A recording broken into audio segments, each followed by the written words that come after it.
Welcome back to Movie Recaps. Today I will show you a comedy, fantasy, mystery film from 2009, titled Symbol. Spoilers ahead. Watch out and take care. A Japanese man wearing very colorful pajamas wakes up in a white, empty room with no doors or windows and no apparent ceiling. When he approaches one of the walls for a closer look, he finds something peculiar sticking out of it, a protuberance shaped like a male member.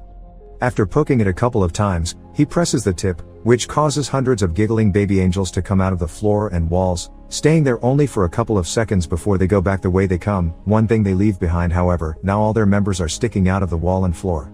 This is the phase known as learning.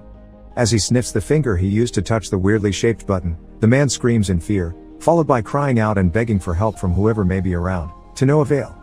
He decides to start pressing the various buttons to see what happens, and every time he does, a different random object falls into the room, from a small toothbrush to a big vase. By pressing the same button again, he is given the same object, and that's how his testing of this concept on one particular button gives him a big pile of chopsticks. His amusement is short-lived, however, when he presses the button next to the chopstick one and a small cart comes out of the wall and hits him on the legs. The next button he presses after crying out in pain transforms into a butt, which passes gas on his face. Hours later, the man has accumulated a huge variety of random objects in the room, and when he throws the ball at the wall, it presses a button that gives him sushi.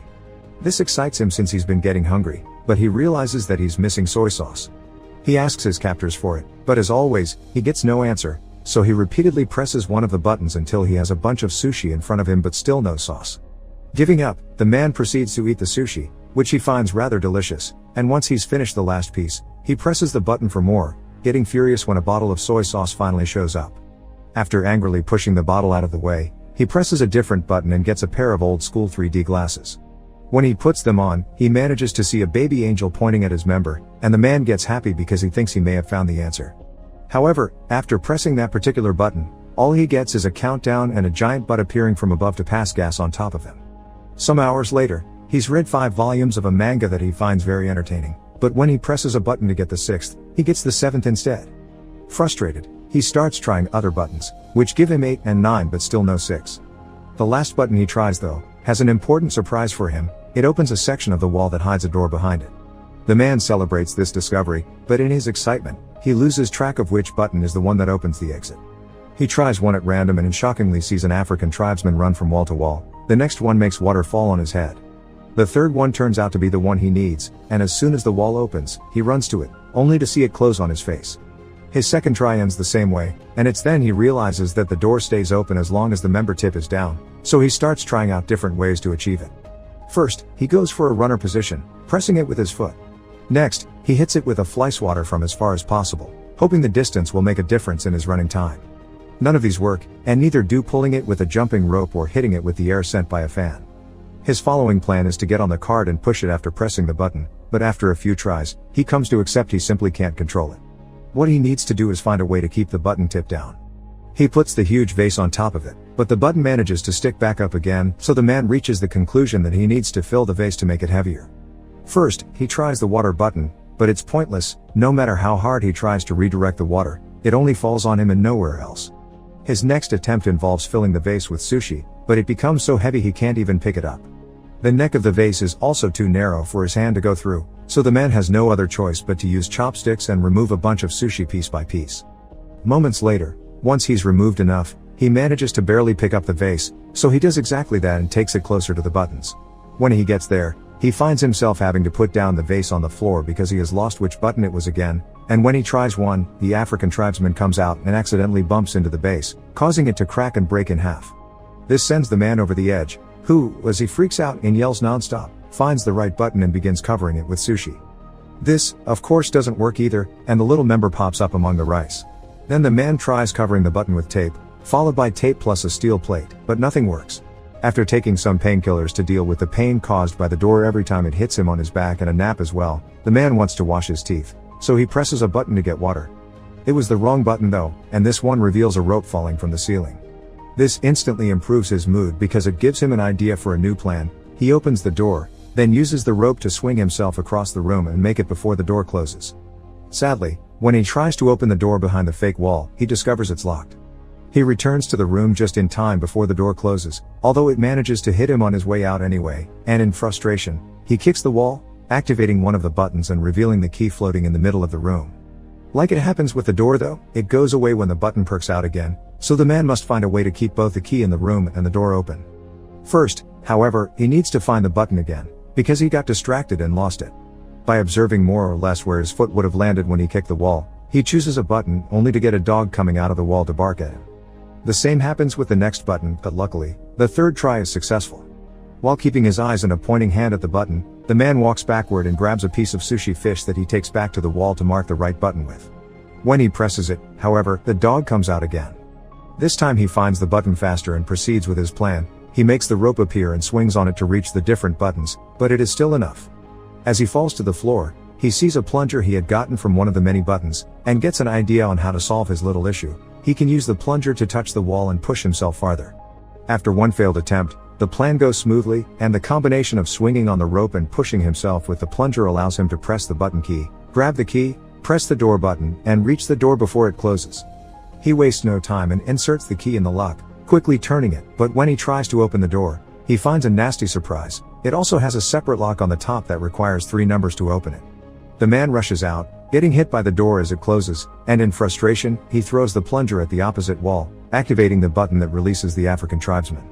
As he watches him walk by, he realizes something. There are 3 numbers painted on his forehead, which must be the combination he needs.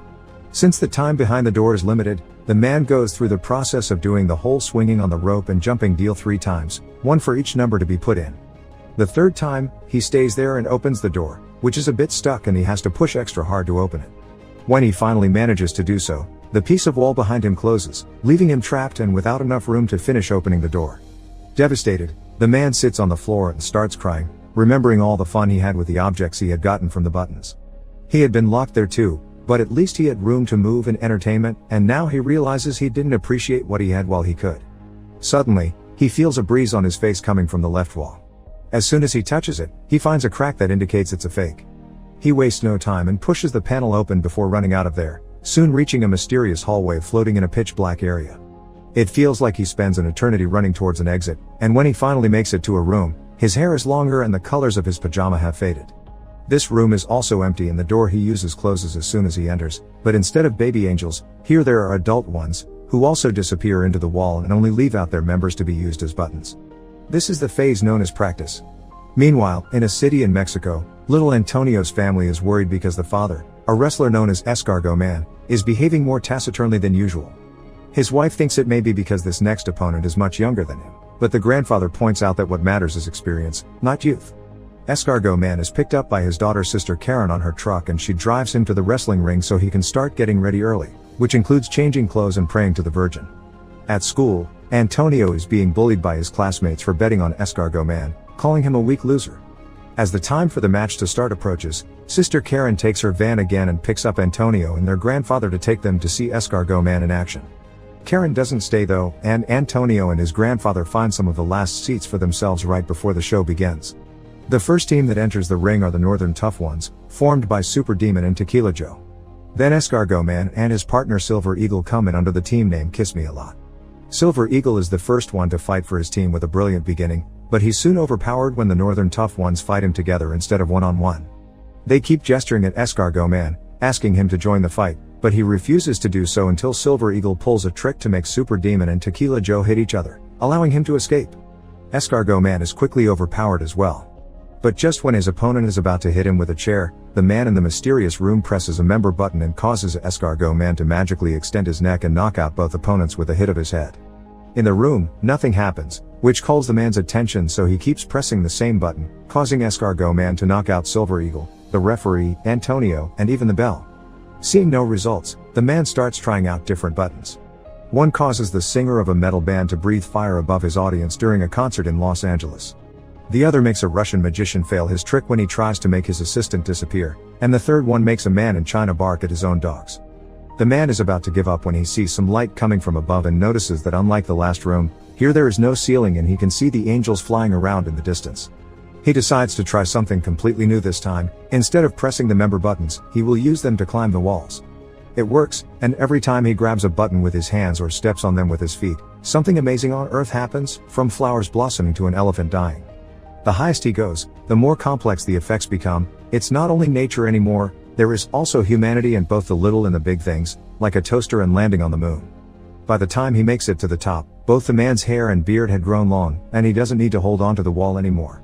Now he can float as well, just like the angels, and using all his experience gained from the training at the previous rooms, he embraces his role of God and begins choosing humanity's biggest hits on purpose instead of randomly pushing buttons. By the time he's done, he's surrounded by feathers instead of walls, and he enters a glowing portal that takes him to the last room. This one has the continents on its walls and a huge member button that the man is about to press. This is the phase known as future. Make sure to subscribe and turn on notifications so you can watch more videos like this. Thanks for watching.